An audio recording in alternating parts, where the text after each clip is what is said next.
In every society, the fear of domination, marginalization, subjugation, and denial of rights, particularly those of the minorities, has often led to agitations against oppressive power of the majority. This is the situation in Oyo Alaafin in Oyo State, where some aggrieved Oyo indigents from Oyo West and Afijo local government registered their grievances over what they described as the exclusion of their rights of participation in governance. Between Oyo East and Atiba, we have gotten 20 solid years, been 24 years, thank you, been denied these people.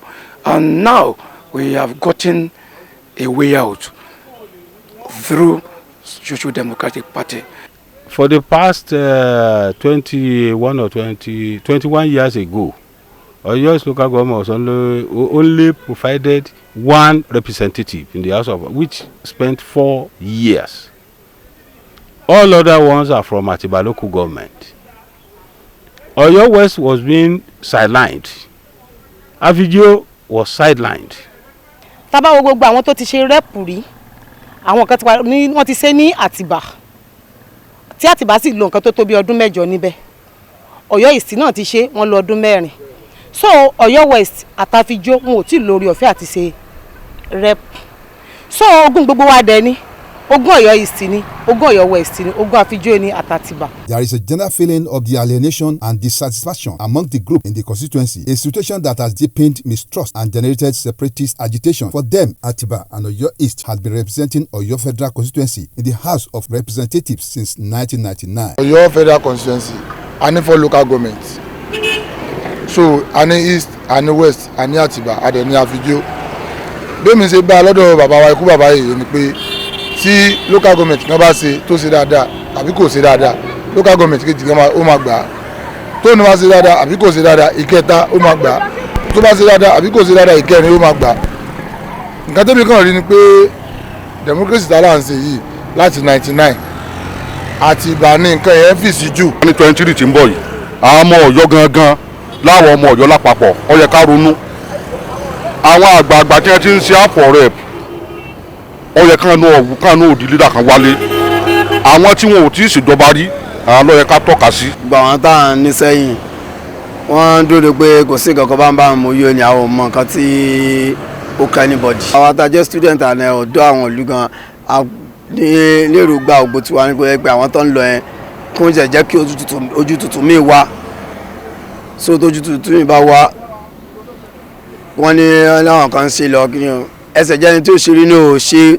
They said it is their turn to produce next House of Representatives member. Ọlọ́run tó lẹ́rù ló máa gbé, Ọlọ́run tó lẹ́rù ló lè súnká, Ọlọ́run tó lẹ́rù ló lè súnká. And the man they are all clamoring for is Honorable Olaluwa Akiyemi Ogunniyi. He is reported to have impacted many lives. Mr. Olaluwa Ogunniyi tí gbogbo ayé mọ̀ sí fast lane àbúrò wa ni àmọ́ ó ti fi ọlá jù wá lọ àdẹ̀gbà fún. A ní access láti bá sọ̀rọ̀ pẹ̀lú owó tó ní pẹ̀lú ọlá tọ́lọ́ ń ṣe fún kò sọ pé tiwa tá a lówó kò sọ pé tiwa báwo tá a bá pè báyìí bí kò àlà bí lóye máa ń ṣe. So àwọn òkèrú ẹni bẹ́ẹ̀ tá a bá gbárùkù tí tó bá wọlé a ní àǹfààní àti bá sọ̀rọ̀ lórí aráàlú lórí àwọn bàbá wa àwọn ìyá wa nǹkan bá need tágbára tiẹ̀ náà bá gbé lórí ìjọba. Ní tiẹ̀ yìí ọ wọlé lágbára náà àbá ṣe ń bẹ̀rẹ̀ bí eré ni àwọn èèyàn pọ̀ ń lu o torí wọ́n ń fẹ́ wa wọ́n ń fẹ́ ni tó lead wa. Ògúnmọ́lá ṣe dáadáa ó sì ṣe rere fáwọn èèyàn ìwọ náà ti ń ṣe dáadáa ètò sí Ọlọ́run bá láàánú jùlọ níjí ó gbé ó rí ọ̀nà lọ ó sì rí bẹ̀dẹ̀ mo fi ọwọ́ sọ̀yà níwájú Ọlọ́run ọba mi wípé Ọlọ́run gbà bẹ́ẹ̀ fún wa. Ìjọ́ tèmi ò tiẹ̀ kọ́kọ́ mọ ọkùnrin yóò tó bí ọdún 3 sísìnyí bí ọdún 3 yẹn mo lọ sí school ọmọ mi bóyá ọmọ rẹ̀ náà ń lọ iléèwé yẹn ni mo tẹ́lẹ̀ yẹn padà níbo lẹ́ ń lọ mo ní inú school bí náà ni mo fẹ́ wọ̀ ó dẹ̀ gbé mi níjọ́ yẹn tí mo sanwó iléèwé ọmọ mi ó ní àmàdá ó dá gbá bó ṣe dá kẹ́yìn òbí kẹ́ mọ rán àwọn ọmọ yín iléèwé ní o ẹ jèrè wọn o ó dẹ̀ fún ọmọ mi ní envelope níjọ́ yẹn.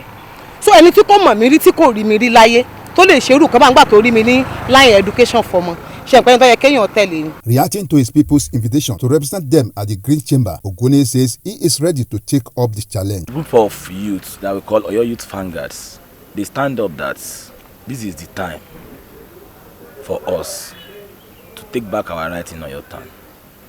I was trying to check some things online last month or last week actually, I saw the amount of money being pumped to our constituency for youth empowerment, projects, security, and so many things. None of this is reflecting in this constituency.